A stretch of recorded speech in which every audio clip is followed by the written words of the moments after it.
Welcome to Our Paranormal Afterlife.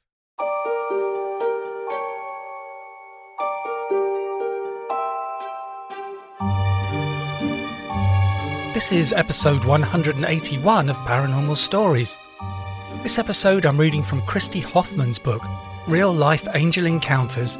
Real people share real stories of miraculous encounters.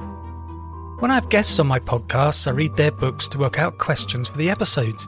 And when reading these books, I always find such amazing information that never makes it into the podcast. And here, I get a chance to give you a peek into the book. I've put a link to the book in the show notes, and I did seek permission to record this extract, and the author kindly said yes. But before I start, I should just let you know, as a warning, that this recounts a school shooting incident. So this is titled The Cokeville Miracle, and this is what Christy has written. The unspeakable happened one Friday afternoon in 1986 in the town of Cokeville, Wyoming. Cokeville is a small town and heavily Mormon, or LDS. The story begins with David Young. Young graduated with a degree in criminal justice from a small college and became the town marshal for Cokeville. But after the 6-month probationary period, he was let go for misconduct. During that time, he met and married a woman named Doris. They had both been married before and each had children. Doris, 1 daughter, and David, 2. David's youngest daughter, Penny, still lived with them. When they moved, David became increasingly isolated and troubled. He composed a philosophical manifesto, 0 equals infinity, in which he argued for a new world order, or as he called it, a brave new world. David had 2 longtime friends, Gerard Depp and Doyle Mendenhall. They saw his treatise as a get-rich-quick scheme that he called the Biggie. What they didn't know is that he was planning to take over Cokeville Elementary School and hold the children hostage for $2 million each. He planned to speak with President Ronald Reagan before setting off a bomb that would take them all to the new world where he would reign supreme. In his writings, the imaginary world of 0 equals infinity felt like his last resort. He revealed the plan to Depp and Mendenhall on the way to the elementary school. The friends decided they were not going to participate in this scheme, and David handcuffed them inside the van. Shortly after 1 p.m, mother, father and daughter left the van and walked through the school's front doors. They brought with them hundreds of copies of David's manifesto, 9 handguns, 4 rifles, and a gasoline bomb in a grocery cart with a shoelace trigger attached to David's wrist.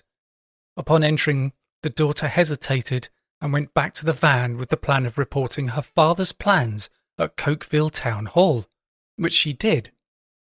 Meanwhile, David set up the bomb in classroom 4. Doris went room to room and gathered the students and faculty, claiming there was a surprise in another room, maybe an assembly or an announcement. In reading eyewitness accounts, they later said they didn't quite believe her, but it was so unusual and so unprecedented that they followed her anyway. When they got there, they realized that something was amiss when David started distributing and reading from his manifesto.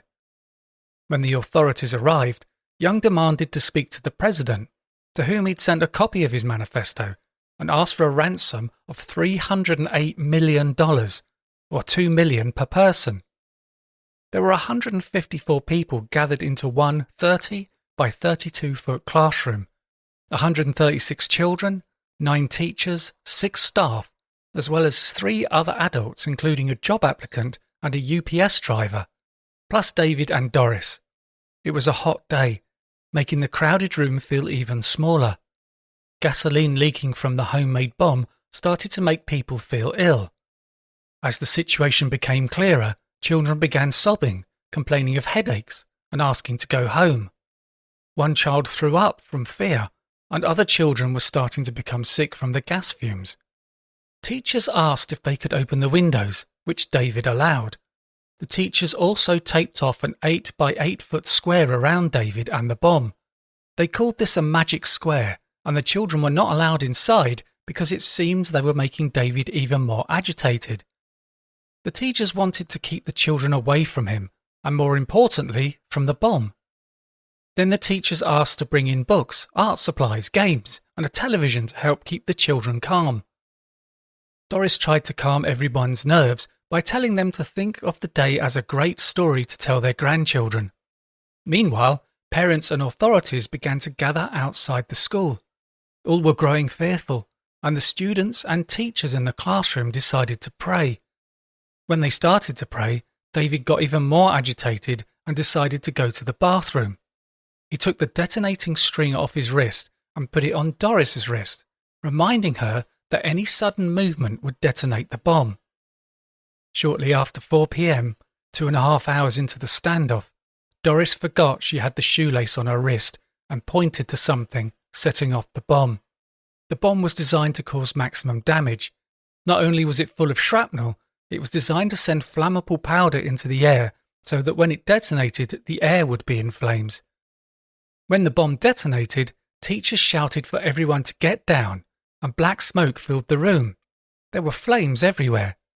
Doris herself was on fire, and several children were hurt by the explosion and flames.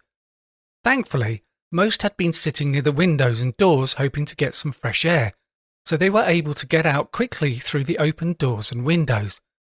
When David heard the bomb go off, he came in and saw his wife in flames, and shot her either to put her out of her suffering or out of anger that she had ruined their plan. David then started shooting wildly into the surrounding smoke, hitting one person, the music teacher, John Miller, who had been helping everybody escape. Miller made a full recovery. Then David Young went back to the bathroom and shot himself. Outside, parents, police and authority figures were scrambling and panicked, trying to see if anyone was left in the building and trying to put children with their parents. A total of 79 people were taken to area hospitals. All in all, there were only 2 casualties, David and Doris Young. As reporters started converging in Cokeville, another story emerged of the miracles.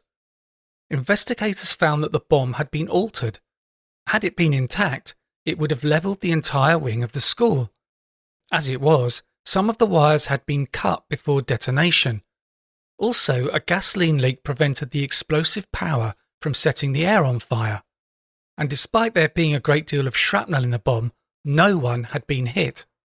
So this bomb, which should have blown out an entire wing of the building, had gone straight up into the air and minimised human harm. Stories soon started emerging of a beautiful woman in white who told children to sit by the windows, and several children saw angels with faces of loved ones over each person just prior to the blast. One child reported a teacher helping her flee the burning classroom, only to recognise later that that teacher was really her great-aunt, who had died many years before.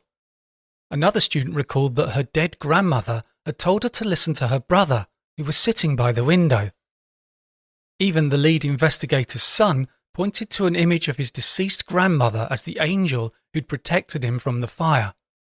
Some even reported that angels came and joined hands and forced the explosion upwards. In short, what could have been a tragedy with hundreds in lost lives had become a miracle. Some even reported that the outline of an angel was seen later amongst the ruins in the shrapnel. Was it the faith of the town that summoned the miracle? Or did angels converge on the innocent children and teachers of Cokeville Elementary? A movie of the event has since been made called The Cokeville Miracle, available on Amazon. After seeing the film and reading the accounts, the film does a very good job of depicting what happened that day in 1986. Today I was reading from Christy Hoffman's book, Real Life Angel Encounters. Real people share real stories of miraculous encounters. If you want to buy the book, there is info and a link in the show notes. And my book on verified near-death experiences is out now on Amazon, and you can get it on audiobook, paperback, or Kindle. A great way to support the podcast is to sign up to Patreon. Just go to patreon.com/Our Paranormal Afterlife, or click on the button on my homepage, pastliveshypnosis.co.uk. Just so you know, if you're a patron, you get a 25% when you book a past life regression session with me, and I'm offering a free consultation call which can be booked on my website. And if you enjoy the podcast, Please leave a review and be sure to subscribe on Apple Podcasts, Spotify, or via your favourite podcast app to make sure that you don't miss out on any episodes. And thanks for listening.